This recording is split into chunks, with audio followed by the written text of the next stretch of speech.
Everybody, we're going to go ahead and get started.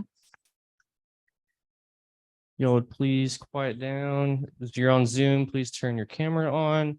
I'm going to go ahead and share screen and vote on the minutes. You've all had the time to look over the minutes. Does anybody have any questions, comments, or concerns? Motion to approve the minutes by Senator Vargas, seconded by Senator Govea. All in favor of approving last week's minutes, please raise your hand or do a thumbs up emoji. All opposed, please raise your hand or do a thumbs up emoji. Any abstentions? All right, that passes. I will go ahead and display the agenda. All right. Actually, I messed up and we should have done roll call first. So Chief Staff Peters, could you please come here and do roll call really quick?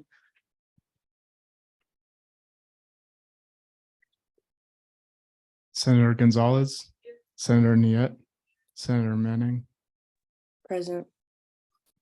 Senator Vargas, Senator Waller, Senator Tran, Present. Senator McCain, Senator Campo, Senator McNamara, Senator Buchanan, Senator Kirkby,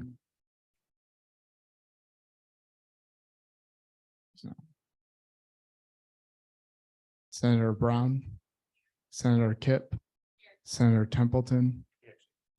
Okay. Senator Kai, Present.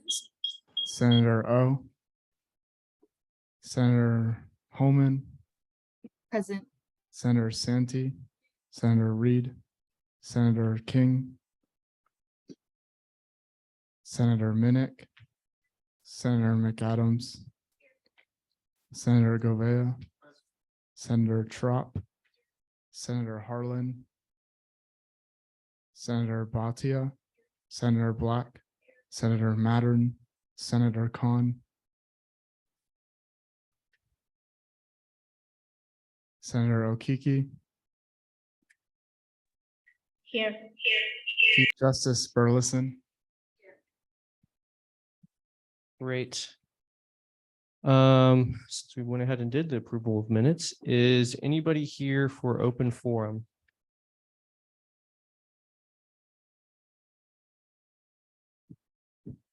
Okay. Seeing none, then we'll go ahead and move right along to speaker's podium. First up, we have Luann Berman, the Associate Provost of Assessment and Institutional Effectiveness, to talk about to solicit feedback and help, but also to talk about our post-graduation exit survey. So please welcome Mrs. Berman to the speaker's podium. Hi, thank you, Landry. Thank you all for allowing me to join you this evening. I'm in the Office of Assessment and Institutional Effectiveness, and you may not know much about what we do, but the purpose of our office is to serve students. And we look at the quality of academic programs and also the quality of every service on this campus, whether it's student success, career services, you name it, we collaborate with those offices.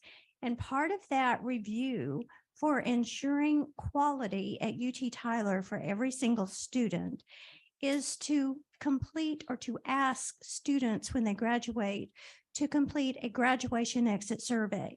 If you've had friends who have graduated ahead of you, you may have heard them talking about it. It's part of the checklist in the registrar's office when you apply for graduation. And no, it is true confession. It is not required. You can still graduate if you don't complete the survey. But we ask that you take that extra 10 minutes to complete the survey because we do use the information for continuous improvement planning.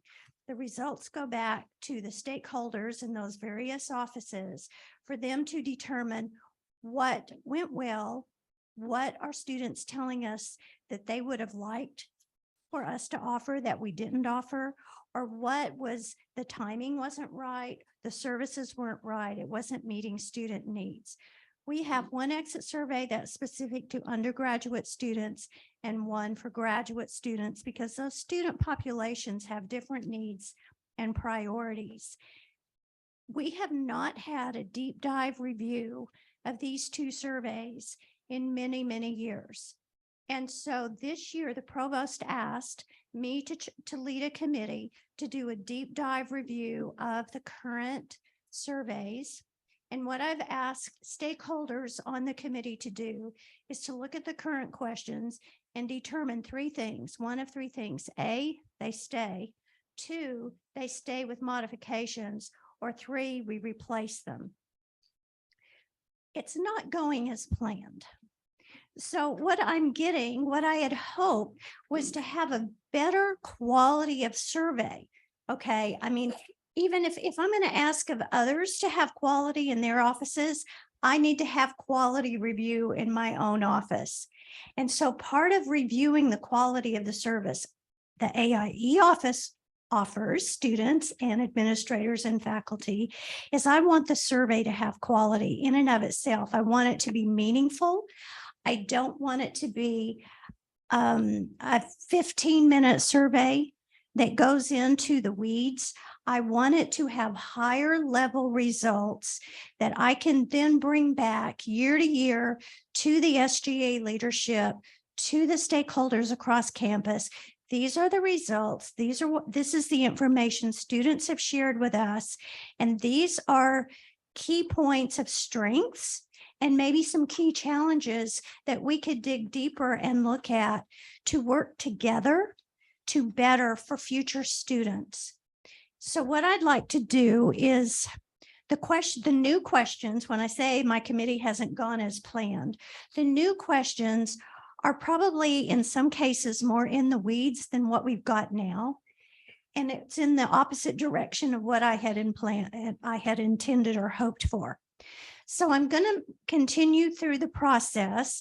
The charge to the committee by the provost was that at the end of the spring semester, we would have a draft proposal for him to review and to consider and then share out with stakeholders. Based on where we're headed now, I'm adding a new step, and that's why I really need to ask for your help and maybe even some volunteers. Would love for students to be a part of this committee, even if you don't attend because of your course schedule, the formal committee meetings, because they're during the day. We can meet in the evenings. We can get a subgroup, get some committee members, volunteers from SGA who would meet with me, and we would review, we would vet those items to get student input on, well, this question has meaning, but you've missed the boat for this office. You really need to be asking these questions. That's what I need. And then next fall, for senators who will still be here next fall, I'm going to miss some folks because they're going to graduate. But for those of you who will still be here, I would like to have SGA complete a pilot of the draft survey before we send it to the registrar's office to go live in January 24. And then based on that early pilot and feedback of students who actually complete the survey, that's where the rubber is going to hit the road on, does this survey get at what we need it to? And by we, I mean students as well as administrators and faculty. So that's a lot. Do you all have questions for me today? And if anybody is interested, Landry, how can I connect for volunteers to work together from this point forward? Well, y'all are more than welcome to contact me, and I will send y'all directly to Mrs. Berman if y'all are interested in participating on that committee. I don't know if there's a place for me since I'll be graduating, but I'm happy to participate. Yes, Okay. yes. And you'll be completing this year's survey Yes. when you apply for graduation. Right. And so even at that point, I would very much value your feedback. Okay. Yeah, I'm happy to. We need to get this. We don't have time as an institution to review the surveys regularly and annually. So when we do this, it needs to have impact for the next several years. Does anybody have any questions? We use the microphone just so our Zoom attendees can hear us. No, you only have one microphone, so it's hard. So, Vice President Bennett, so just for the people that are kind of interested in this, what are some of the questions that currently have been on previous surveys, and what questions are y'all maybe thinking about on next surveys? Thank you. That's a great question. In fact, we have historical graduation exit survey data in aggregate form on our website. And I will share that URL with you, Landry, and then you can send it out to the senators so you can actually see prior years, also prior response rates. But the questions cover every single office that interfaces with students on this campus. It also currently has questions about high impact practices. Did you participate in an internship? Did you have any leadership services? Did you participate in service learning? And then what we're really missing, I think, is how did those services contribute to your personal success, your professional trajectory, and preparing you for your next step in either grad school, professional school, or your career? So there's a disconnect.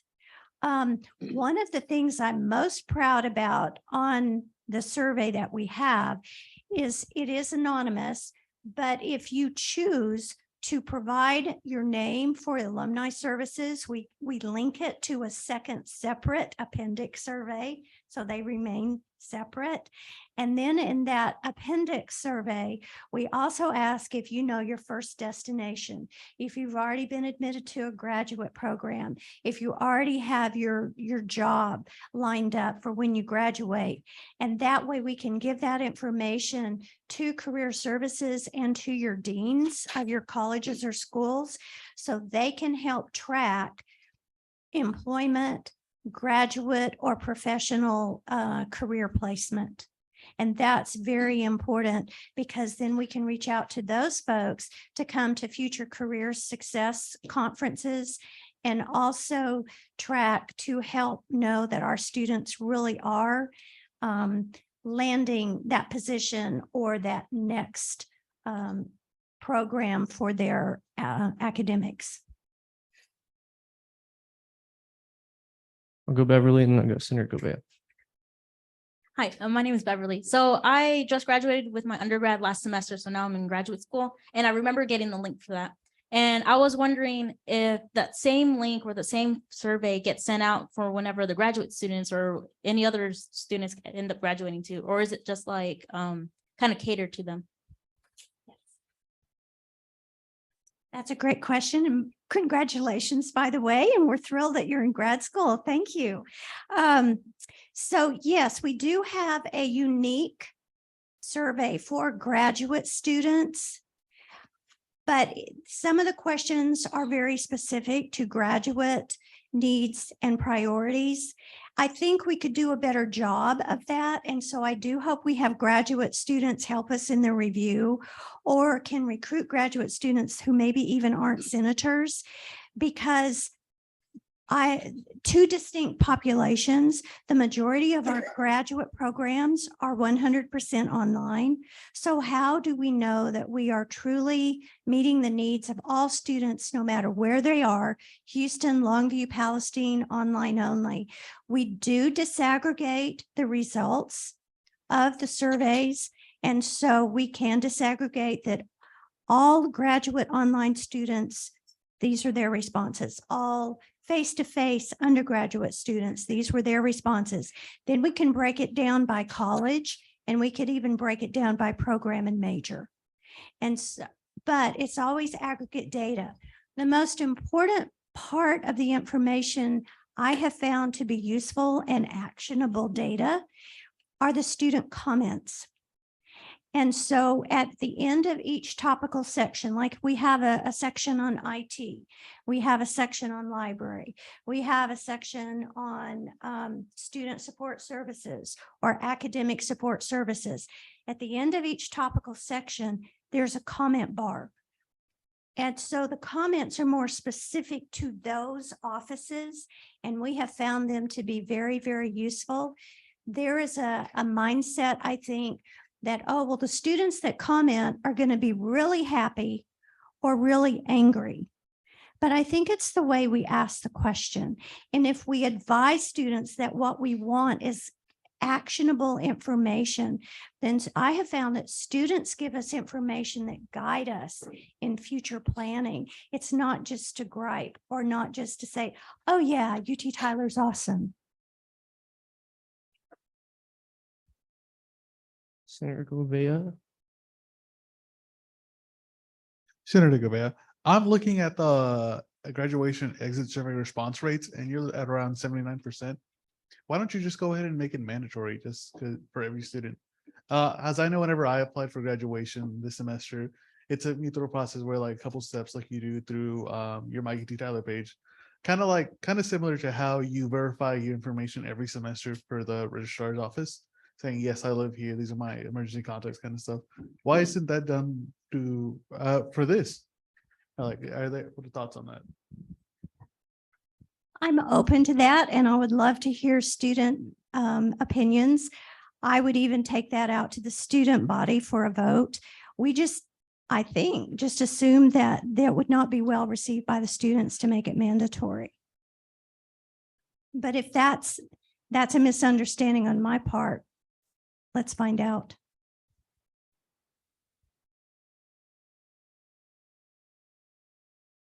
Hello again. So one of the things that I've sort of found out with talking to the dean here is that with individuals that do drop out of UT Tyler, sadly, is there, I don't know if it's within your purview or stuff like that, but is it possible to also send a survey, something like this, out to those students to be able to avoid that survivorship bias? I love your question, and I hope you have a long, thriving career in higher education administration. Hint, hint. We actually did, through my office and in collaboration with Student Success Office, years ago, we had what we called a Patriot Reconnect survey that was sent to students who did not return. And we sent it, I believe, 2 or 3 semesters. I can actually pull up the old data. I have the files, so I'm speaking from little gray cells that aren't always dependable. But the common threads for students who did not return came up to 1, family obligations, 2, finances, 3, academics. And we know, based on the exit survey, for example, that the majority of UT Tyler students work more than 30 hours per week while they're going to school full time. That's huge. I don't know that that is likely to change anytime in the future. A majority of our students are Pell eligible, Pell recipients. A majority of our students are first generation. A majority of our students are transfer students. I started at TJC. It took me 9 years to get my baccalaureate degree because I worked full time, but it was worth it. I'll just tell you right now, I'm so glad I did. Ended up with a PhD, but I started as a freshman at TJC. So those are the people we serve in East Texas. Those are the students. And I just think that this is why this survey is so important. And if there is interest to maybe resurrect the Patriot Reconnect survey, I would certainly do that. But we would also want to work with academic success, academic advising, and get a broader bandwidth of stakeholders in that planning. I would predict that we wouldn't get much different results, that it's still going to be finances, family obligation, and then academics third. And the academics is probably because of the first 2. Any other? Secretary Dix.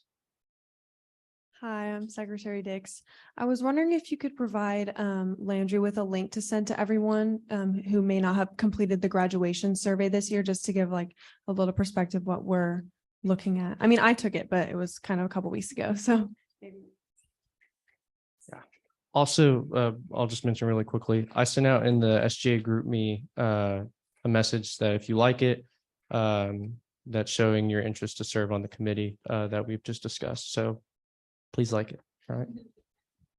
Thank you. And it won't be the link to the actual survey, but I will send you a PDF of the survey. Of both the graduate and the undergrad. Any other questions? Senator Bhatia? So I know that the university also sends out a email notice to students who are maybe failing a class or experiencing missed assignments and things of that nature. Would it be possible to include a survey attached to those emails as well to maybe reach out and see if the student could make use of any on-campus resources that they weren't aware of, like PASS or the Writing Center, things like that? Thank you. That's wonderful. I love your idea. And yes, let's explore that. If you could reconnect with me in the next couple of weeks, I will connect you with the office and the leaders who are in charge of those early alerts and the planning. And I think that would be a really good idea. Anything we can do to help our students and let our students know we care. I'm going to build off of that. Real quickly, we're adding a new section to the survey that we've never had before. The very first section is going to have items on belongingness. And I think that this is going to be so important because what I want to do by portraying it very first, when they answer their questions, they're going to identify their major and then some of their demographics. But then their belongingness, how did they feel they connected with UT Tyler? Did they feel like they belonged here, that they were valued, that people cared about them as an individual, that people cared about them to graduate and help meet the individual members' goals? And I think that by doing that, what we are sharing through the survey, I hope, just through maybe subliminal design, is that we care about you. And that's why what you have to say on the survey matters, that we will take it seriously. Any other questions? All right. Thank you so much for coming, Mr. Brennan. Really appreciate it. All right. Next up, we have Professor Joshua Banta. He's here to discuss end of course evaluations. And so please welcome him on up here. Did you send it? Okay, let's try it out.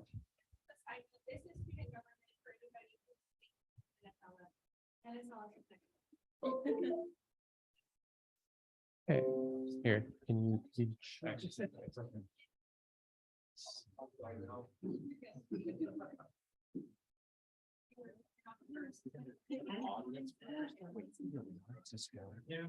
I'm gonna just move it on to the desk.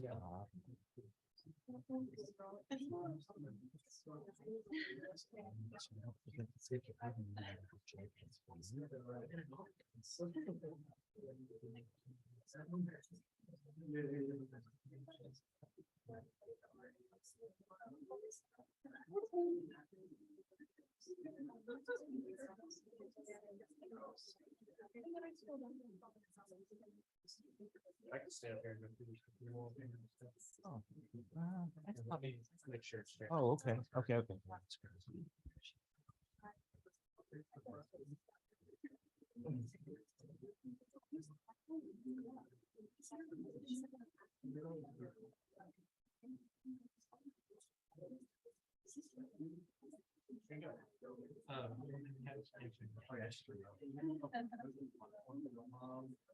Zoom, can you see the screen right now that we're sharing?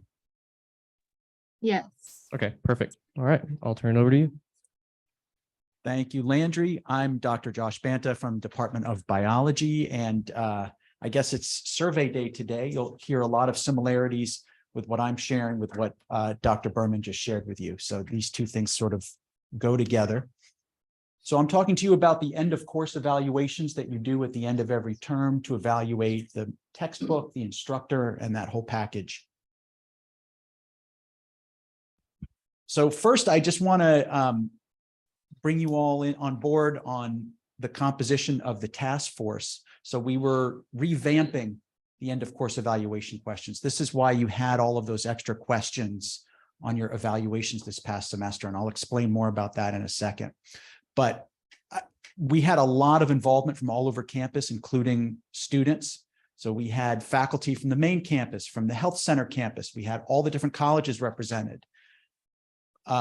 We had people from the health professions. We had administrators.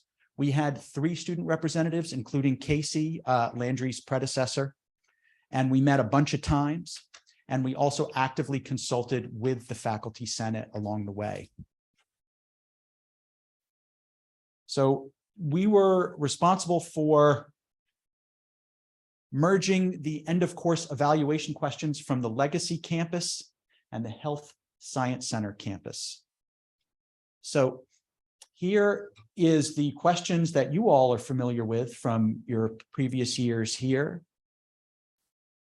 And then it's important to keep in mind that the health center, before they merged with us, they have a graduate program. They've had a long-standing, much smaller than the program that you all are in, but they've had a long-standing graduate program. And they had, because they were a separate institution, their own end of course evaluation questions. So ultimately, that's why I'm here today talking to you. That's why we took this opportunity to revamp the questions, because somehow we had to merge the questions from the 2 campuses.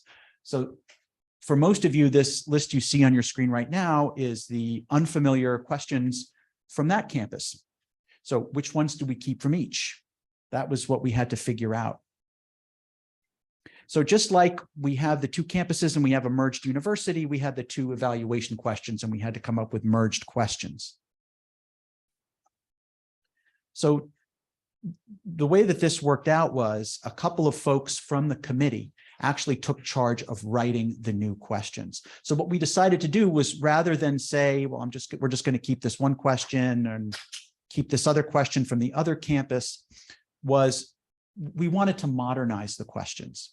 So an issue that has come to the forefront in higher education since the last time that these evaluation questions were made is this issue of implicit bias, where certain persons from certain backgrounds can get lower scores on teaching evaluations than faculty from other backgrounds. And it's not because of some sort of conscious prejudices, but it's what's called implicit bias, where if the questions are asked in certain ways, specifically in ways that focus on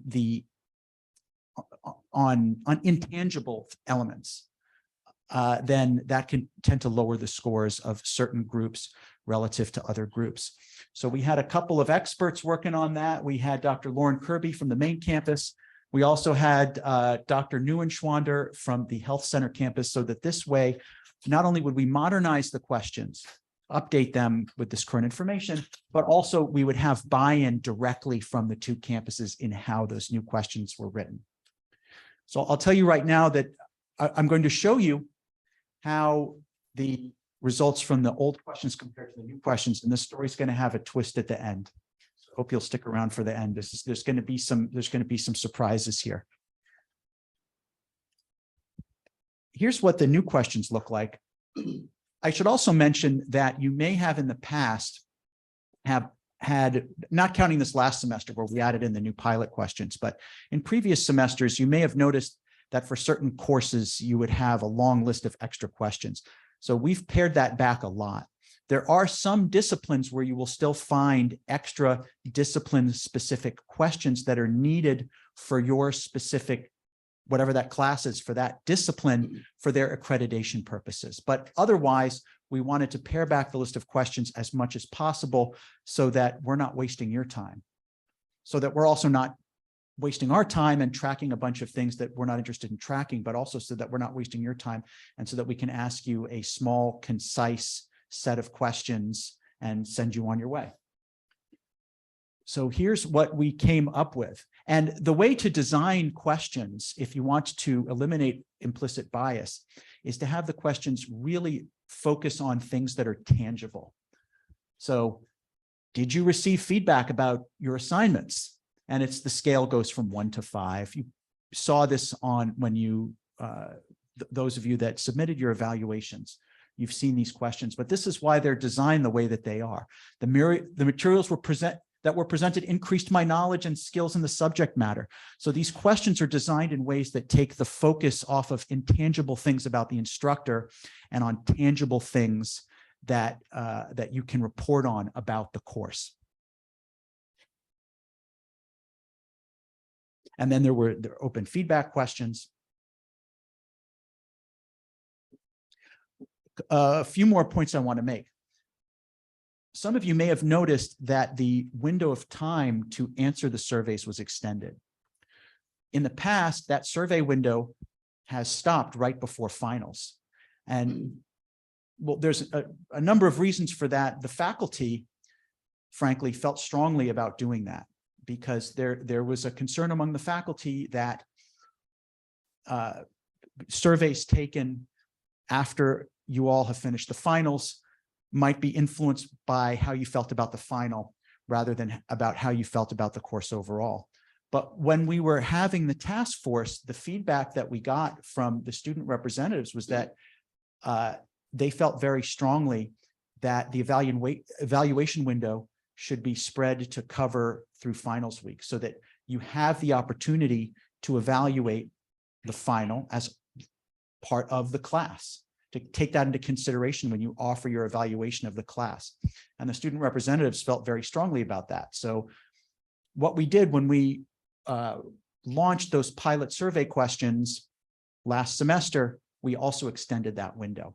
So I should also mention that in this past semester, we gave you the old questions, those legacy questions from the main campus. And we also gave you the new pilot questions that I just showed to you. And they were mixed up in a random order. You may have noticed that the order was all randomized in some strange mixed up fashion when you took your evaluations.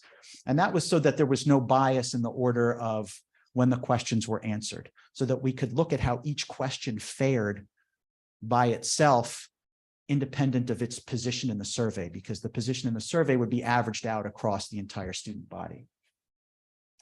So we extended the survey window because of feedback that we received from the student body. And I'd be interested to hear from you today if you think that that's the right move. What do you all feel about whether it's important to extend that survey window to cover the final exam period? And I've got some interesting results to show you about how that affects the student evaluation. So there's going to be some twists here at the end, I promise. Another thing, I don't have it written into my slides here, but I wanted to make sure I pointed this out. Also, based upon your feedback, we were trying to find ways to increase student participation. And the feedback we got from the student representatives was that the old system that we were using seemed punitive. So that old system was where we had a priority grade access. So, we tried to spin it as a positive. If you complete the end of course evaluation by a certain date, and many of you remember this, then you would be rewarded with priority grade access. You would get to access your final letter grades in your courses in My-UT Tyler a week or 2 weeks earlier than students that did not complete all of their course evaluations. So of course we spun it as a positive, but the feedback that we got from you all was that it felt like a negative. It felt like students that for whatever reason didn't complete their course evaluations were actually being punished by having their grades withheld arbitrarily for a certain amount of time. And so you noticed that in the fall, we did not have priority grade access. What we did instead, also based upon your feedback, was we offered more frequent reminders. And hopefully you noticed that. So I believe it was, we had Landry and maybe others that sent you personalized reminders from the students to your peers to encourage you to complete those surveys. And we found that actually did increase the response rate quite dramatically. So we have ways to increase the response rate, and we've gotten rid of the punitive part. So it's been a win-win for everyone, and so that's been really valuable in getting your feedback in this process. But now I want to show you the results. So what I'm going to be showing you here is how the instructor scores compare using the legacy survey items from the main campus to the new proposed survey items for the whole new merged campus.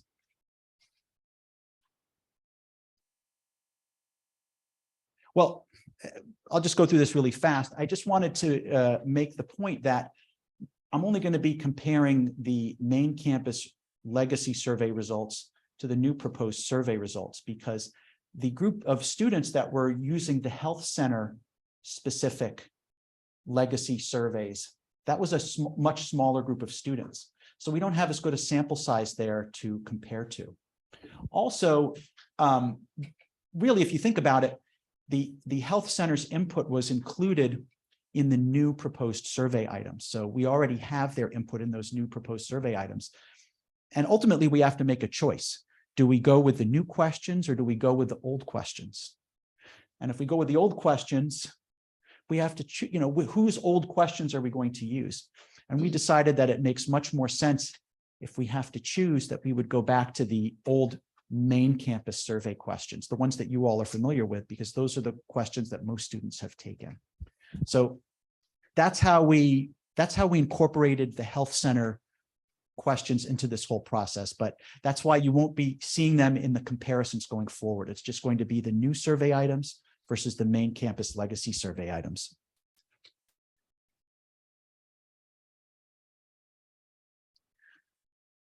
All right. Here's the results, but a little bit more context for you. There's a public-facing website that anybody in the world can visit by state law, where instructor teaching scores from these evaluations are reported in an aggregate, completely anonymized form. So if you go to this website, I don't know the link off the top of my head, but if you Google it and you look up my name, Banta, you can see the numbers corresponding to how I perform on the different legacy survey items, because it's just the legacy survey items. So it's reduced to these numbers, because for each of those legacy survey questions, you're asked to rate the instructor or the textbook or whatever it is on a scale of, I guess it's 1 to 5.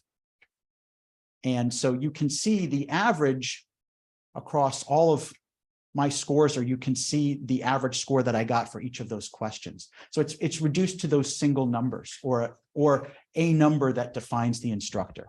So just keep that in mind when you're thinking about these results, is that we're talking about reducing this feedback down to these numbers between 1 and 5.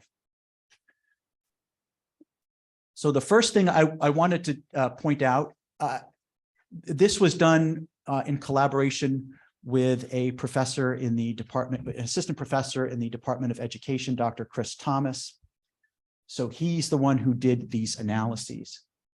And so what he found was that both the legacy survey items and the proposed survey items do in fact measure instructor effectiveness. And the way that this technique works is he looks to see if the answers that you all give to the individual survey items are correlated. If you tend to give a 4 to one thing, do you also tend to give a 4 to the next question about that same course? If so, if everything tends to trend in the same direction, that means that those questions are probably all measuring the same thing, which is this fuzzy idea of overall teaching effectiveness. And what he found was that both the legacy items and the proposed survey items were both internally consistent in this way, so that they were both good measures of teaching effectiveness. So what you can kind of do when I'm going through these results is you can keep track of which set of questions is winning, the old or the new. And so far we have a tie. Now this one will be, I think, of keen interest to this audience, which is that Chris also compared instructor scores on survey items from this past fall semester where the survey window went through finals to previous semesters when the survey window ended before finals. And what he found is that there was no difference in the scores depending on whether the survey window was extended. Oh, actually, no, I have that wrong.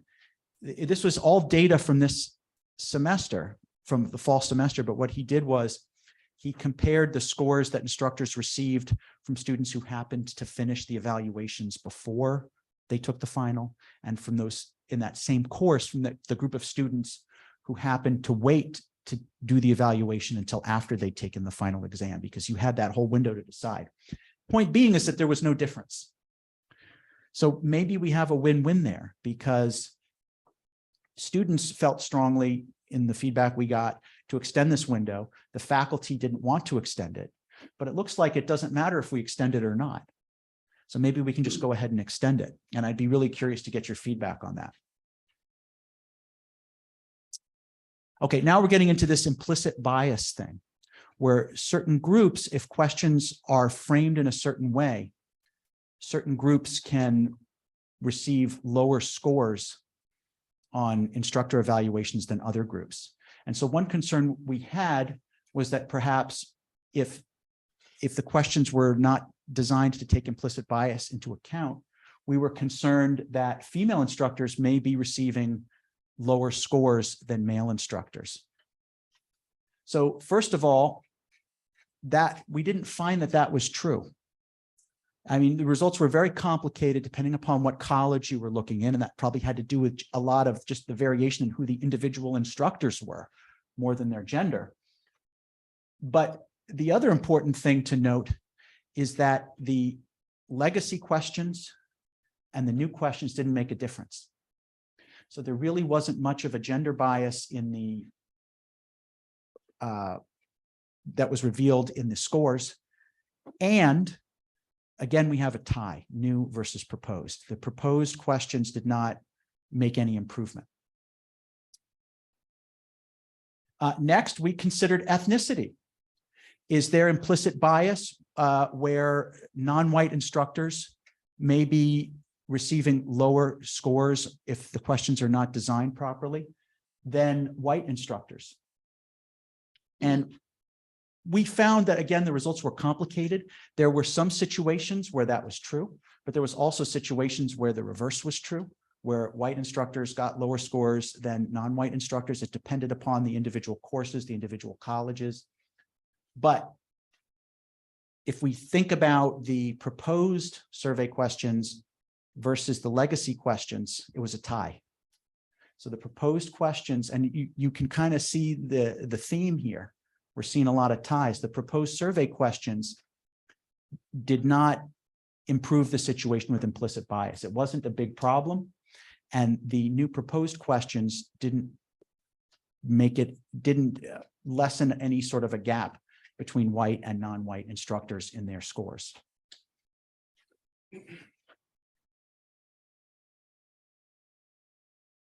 So there you have it. And so here's just a summary of everything that I just told you. It was a tie between the two sets of the old and the new. And the survey window didn't have an effect on the scores.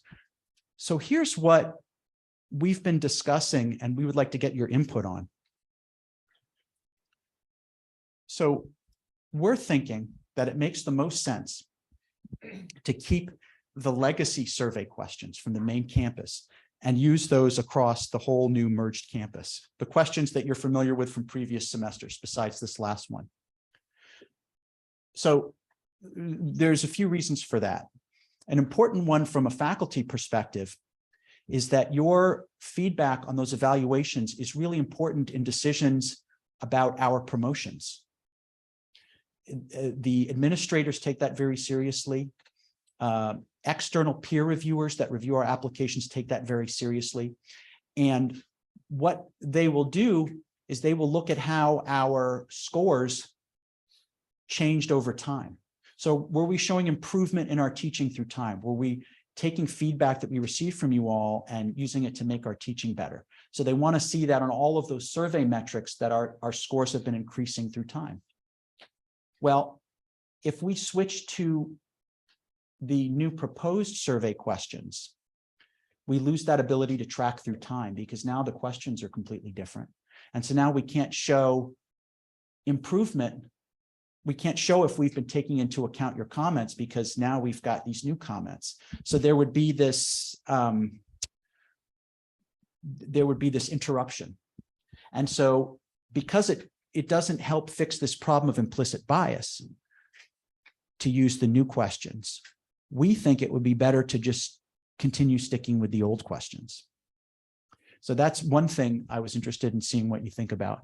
The other thing was, so it's sort of a mix of old and new. So the main thing is stick with the old, but there is one element of the new, which is to permanently extend the survey window so that it encompasses the final exam period.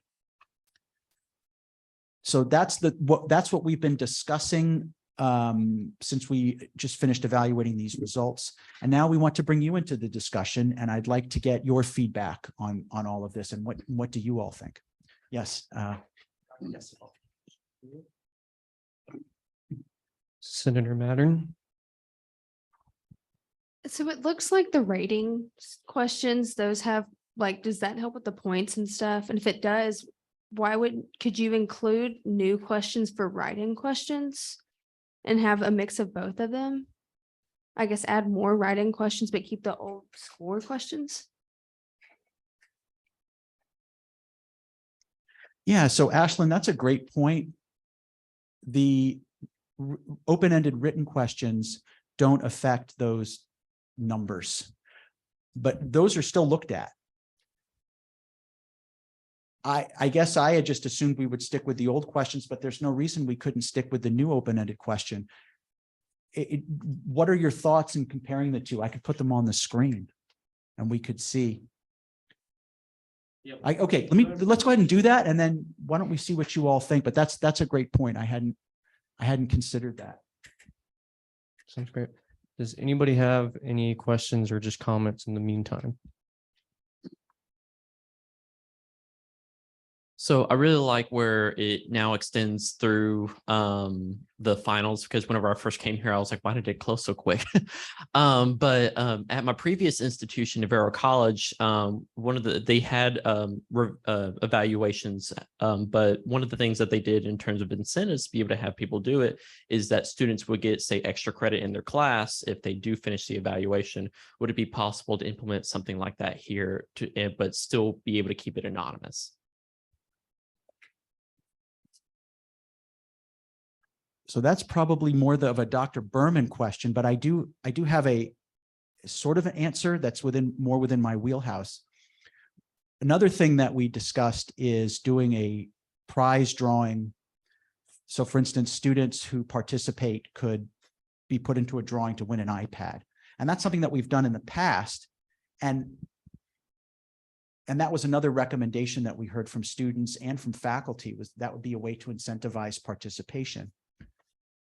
There was some question for a while about whether we were allowed to do that, because I think at one point we got a legal opinion that we weren't allowed to do that, I guess because it was like considered gambling or something. But then I think now the new opinion is that that's okay, and it's been deployed for other surveys on campus. So that was a recommendation that we made, was that the prize drawing be incorporated. And Dr. Berman, I think your office is making plans along those lines. Maybe you could speak to these items. Happy to assist. Yes, thank you. And I can tell you that I think it would be impossible for us to retain the anonymity of the survey responders if they were also then awarded credit for their course. But I suppose then using the honesty system and integrity that a faculty member could choose to rely upon self-reported, hey, I completed the survey, and give extra points.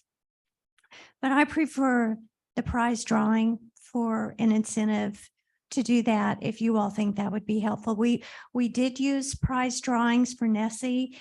It more than doubled our response rates. And we got feedback from students on the prizes that they would like, because I never would have guessed in a million years. So we actually had students selecting the prizes that we purchased for the prize drawing. So they were involved all the way through. Let's go ahead and answer the open-ended feedback question, then we'll move on to more. Thank you, Landry.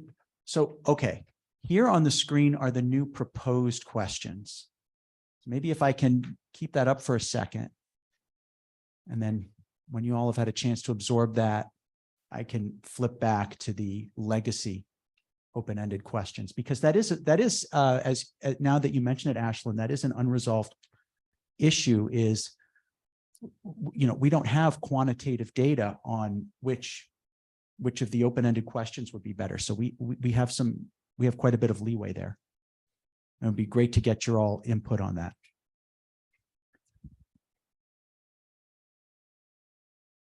Everybody good with me? Oh, a question before I switch to the other one?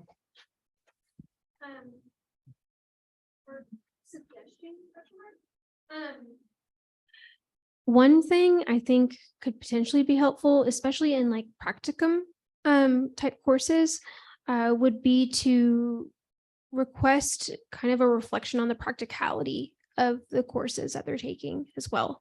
Oftentimes you have students who are going into these courses who are getting one thing in class and then are expected a completely different thing in their practicum courses, which often ends up having you put people into careers after college, right, with no knowledge of how to truly apply the things that they're supposed to be applying, right? And if the end goal, of course, is to have career-ready students, it would be probably helpful to know that they feel career-ready, given the courses too. Oh, I just blinked. Oh my God. I'll be back.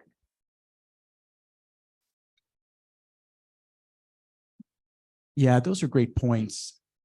So if I understand correctly, laboratory courses can mean a lot of different things. It can be something that tracks the lecture very carefully so that the laboratory components are designed to match what you're learning in the lectures at the same time. So sometimes that works. Sometimes the labs will be completely disconnected and it can be a little bit jarring. And then there's also the issue of whether it's tracking the lecture or not, whether the labs are giving a practical experience that's actually preparing you for your future careers. So, I mean, those are great points. And it would be great if we could find some way to solicit feedback on that in the evaluation questions. Kind of also another comment kind of like that is that on number 3, what did you like about this instructor? Now we have a lot of great instructors, but not everyone's perfect. And so kind of either add into that question or add another question, you know, what did you not like about this instructor? What did you not like about how they taught or such? Maybe worded a little bit differently. So that's a great point. I'm curious now to see what we had in the legacy. Maybe you all remember better than me. I don't remember if maybe in the legacy questions, there was something that was a little bit more even-handed. I mean, I think our thinking was that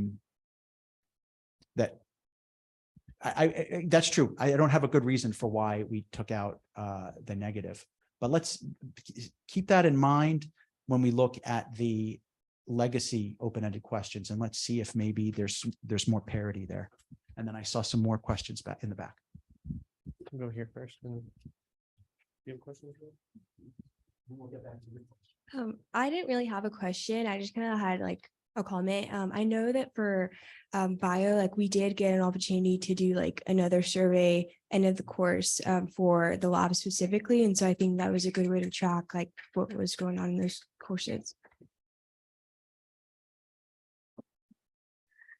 I also think that potentially giving students a why of why they're completing this evaluation would be useful. So what's being done with the evaluation afterwards? Because other than just getting access to your grades early, we don't really see anything come of the evaluation, right?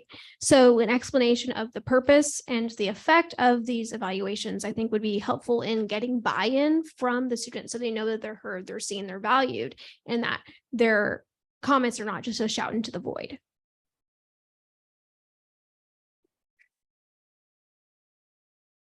So, so do you mean that the students could explain why they were filling out the evaluations to begin with? You mean? Mhm. So then the clarification is that the professors could better explain why the students have to, or being asked to fill out the evaluations to begin with. Professors and explain. Professor says, "Oh, this is how I do the job." Mm-hmm. What kind of answers do you look at? Mm-hmm. Yes, answer. Mm-hmm. Black returns. So, what's being happened behind the scenes? Is it providing some kind of accountability, or is it just something to fluff up hours? Oh, so I can, then I take your comment to mean really better communication from the administration about what function the end of course evaluations are serving. And that might also bump up the response rates. If you have a clearer idea of why you're doing it, that would help. But I can also, provide an answer here after the fact, which is that it is very important for us instructors for promotion decisions, that the administration really does take into account how you all evaluated us when they decide if we're going to get those promotions, including tenure. And it's not just our administrators, but it's also our peers at other institutions that are invited to play a part in our promotion decisions. So your feedback is really crucial. There's these things when you're a professor, there's these 3 stools of the job responsibilities. And those are research, teaching, and service. So teaching, research, service is like what I'm doing right now. So, teaching is one of those 3 stools. It's probably the most load bearing and important of those 3 legs of the stool. So Dr. Berman, I believe you wanted to speak to this as well. Just briefly, I wanted to applaud your comment and your rationale, and thank you. And I do think we can do a better job of both communicating the purpose and the why, but also then how we're using the data afterwards. And in addition to helping our faculty learn how they can better connect and serve with the students in their classroom, one of the key points that the provost has been examining is to have a data analyst in academic affairs, that we don't have that position currently, to help us track institutional level data. So we could have someone analyze across the board at UT Tyler faculty scores on strengths and weaknesses, and then as an institution, identify the strengths of our faculty, and then areas that may be particularly for new faculty, how they could guide and then offer professional development through our Center for Excellence in Teaching and Learning. And so we can close that loop. So I think there are some new opportunities here at UT Tyler. And I do think part of those analyses would be very important to bring that data back to SGA and to have, let's make this not a first time only once. Let's make this an annual discussion, both for graduation exit surveys, NESE is every other year, for end of course evaluations. Let's move forward, and with you all being leaders in that discussion.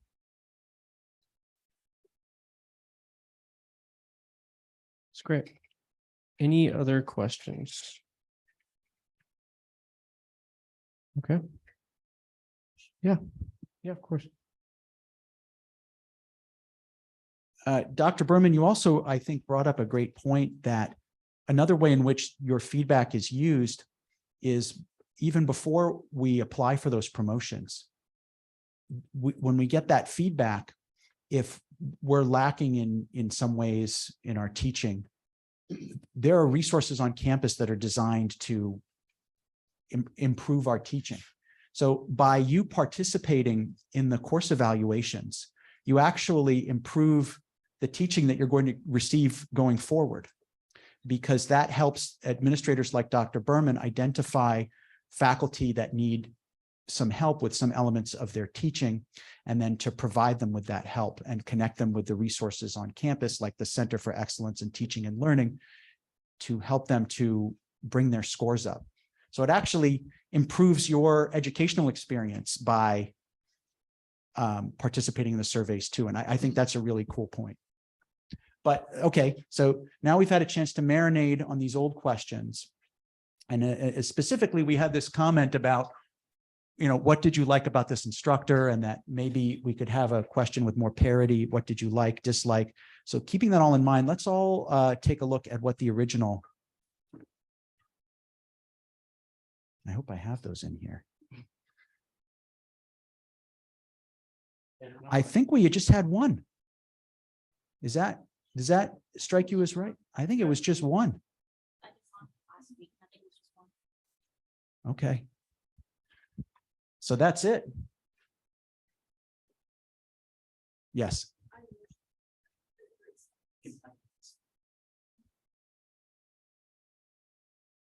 I think it's more helpful to have the new open-ended questions with these questions with the scores. I think it's helpful, like a lot more helpful. It is more questions, but I think it's better. How did y'all feel about leaving the window open past towards finals? Is that a positive thing that you think, or was that a negative? Positive, generally positive? Okay. I remember that you had a question at some point. I don't know if we covered it or not. Yeah, you did. Okay.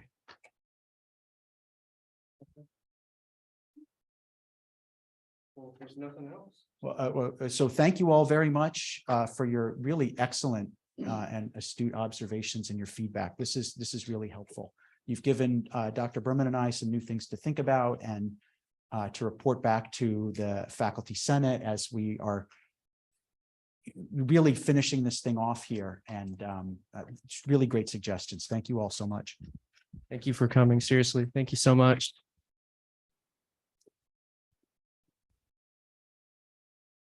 Thank you both, Dr. Berman and Dr. Banta. We will go ahead and move right along down our agenda to officer reports. I don't have a whole lot to report this week. I met with Dr. Mirmoran today to discuss micro-credentialing and excused and unexcused absences and potentially a freshman seminar. And the viability of making that a requirement, and so on and so forth. So if you're curious about how that went, feel free to talk to me afterwards. I also plan to meet with Dwayne Morris this Friday to discuss a variety of different areas. So if you have any input on anything that you would like me to discuss with him, please feel free to share. You know where to find me, but I will pass it off to Vice President Bennett. So I met with Zane Haywood with the University Center the other day. And so we will be doing Stuff a Critter again, everyone's favorite at midnight breakfast. And so I just wanted to, so we already ordered the animals that we are looking at. It was really quick, quicker than I thought he would do. But we are looking at doing 200 cream bears, 200 snow leopards, 150 triceratops, 150 bald eagles, 150 dolphins, and 150 penguins. So that totals to about 1,000 stuffed critters, and that should be enough. If not, then we'll just do what we did every single year. It was yeah, person to person. And so of course beforehand, you since we are working the event, you aren't able to go to it, you will be able to go and get which one you wanted at the beginning before it starts. And I also emailed Vicky Bond asking about I know we aren't discussing banquet today, but we are we are discussing whether it'll be in the ballroom or possibly there at the pharmacy building. So we'll be discussing that more on eBoard next week. And other than that, on to Chloe.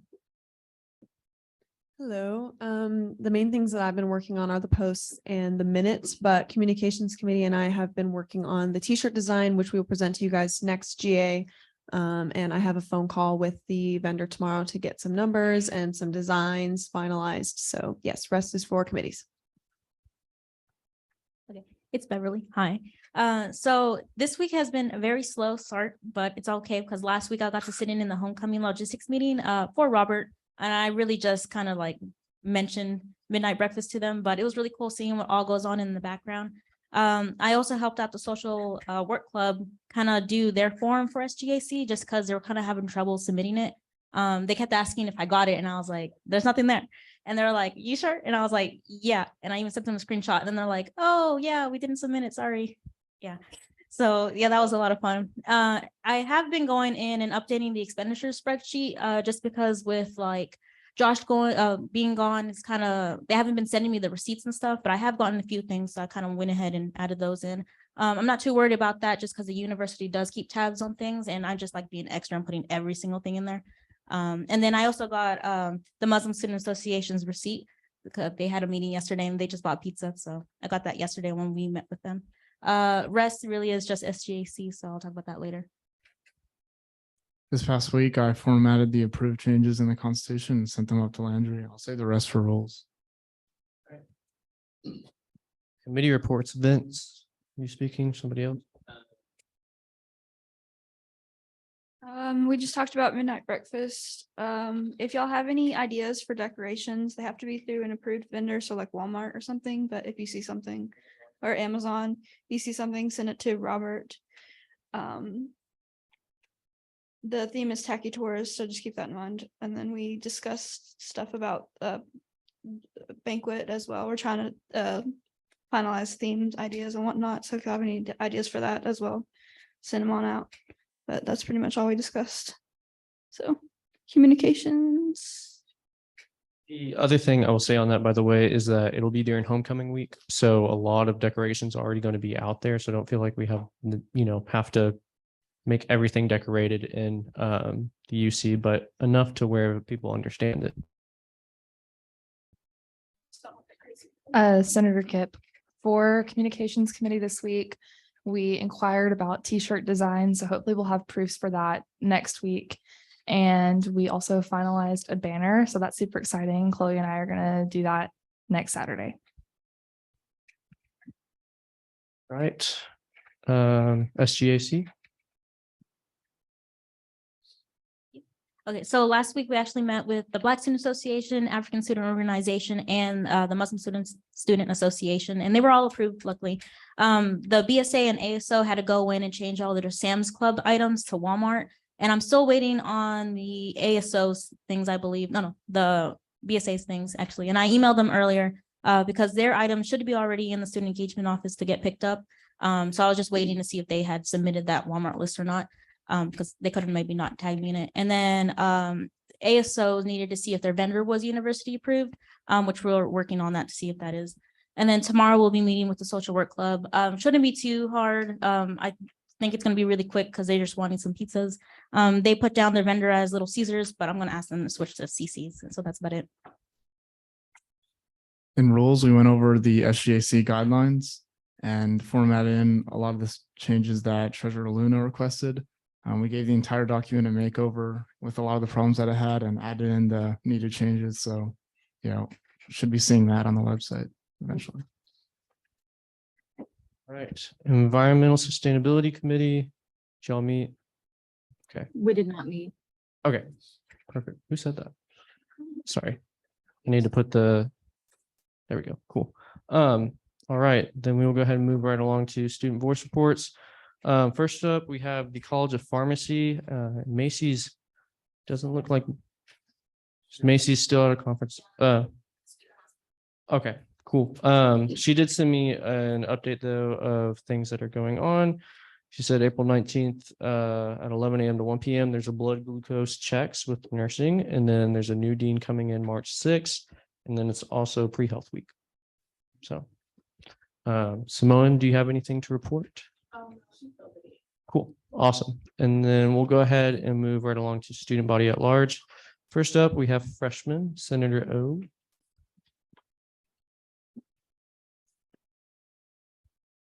So pretty much everyone's just getting ready for midterms, pretty much excited for spring break. And then there's just some issues with like housing, which O Hall is like the biggest housing for freshmen. And so typically mostly freshmen having issues with that, but it's getting sorted out with the senator for housing. I think that's pretty much it. Everyone's excited for homecoming once we get back from spring break. So that's pretty much it. Sophomore student body at large. Oh, that's right. Okay. We missed Ronnie. Junior student body at large, Senator Holman, anything to report? I did let some of the junior student body members that were concerned about not getting housing the next semester, that I told them that they were guaranteed to have housing, but they signed up for it. So that could ease their concerns quite a bit. That's all. Great. Senator Santee, nothing to report. Cool. Senator Reed, nothing. All right. And then Senator King is not here. Senator Minnick for graduates. I am currently working on setting up a meeting with Cindy Sprayberry and the dean of the graduate school. I don't know how to pronounce his name. On getting a graduate student experience survey out to get word from the graduate students. You love surveys today. All right, then we will go ahead and move right along to old business. Does anybody have anything for old business? Shocker. Does anybody have anything for new business? Another shocker. All right. Well, it's everybody's favorite time, advisor comments. With Advisor Tharp.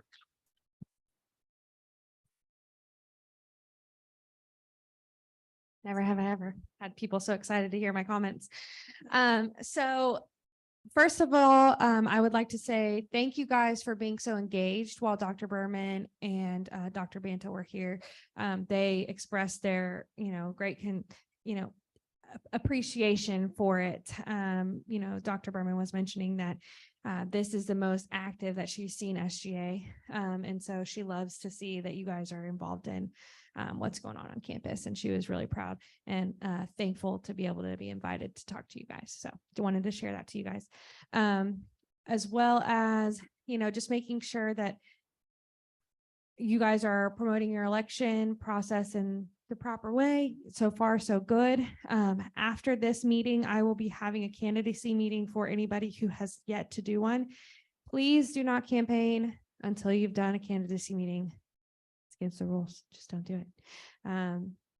Otherwise, everything's seemed to be going well today. I know we kind of got through the end of this meeting really quickly. I know Landry has probably reached out to most of you about the big event that is happening on Saturday. I believe that it's a required event. It's a required event.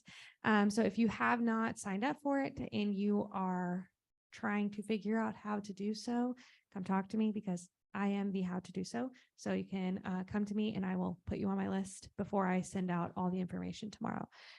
But this is like kind of the last chance. Outside of that, that's all I got. Awesome. All right, a few announcements. Senator of the Week.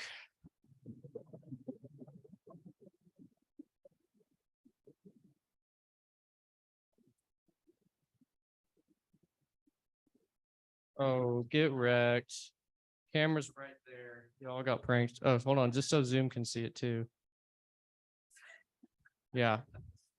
Yeah. So if you didn't get my message on this, please submit your fellow senators for nominations for Senator of the Week. Y'all all do so much hard work. You all deserve to be recognized. So if you could just do the work to go on Patriots Engage. I know it's very tiring to just click a few buttons and type a few things. So if you could all please do that, that'd be great. All right, cool. I'm done being sassy. All right. Hold on. Big event, yes, Camry just mentioned it, but if you have not signed up yet, I know I sent the link out to sign up. I know it doesn't work because it's so popular. So if you could please just email her, go up to the student engagement office, come talk to her. Don't email her. Yeah, so if you haven't done that, if you're a main campus senator, you are required to. If you are going to be missing this event, you must submit an absence request with a legitimate reason. Can't just be because you haven't signed up yet. And then, of course, we have spring elections, so please promote spring elections. Encourage all of your friends to run for student government. I want to see how competitive we can get it at every level. So highly, highly encourage that. All right, I think it's everybody's favorite time of the meeting. Motion to adjourn by Senator Vargas, seconded by Senator Kipp. All in favor, please raise your hand or do a thumbs up emoji. Any abstentions? Shocking.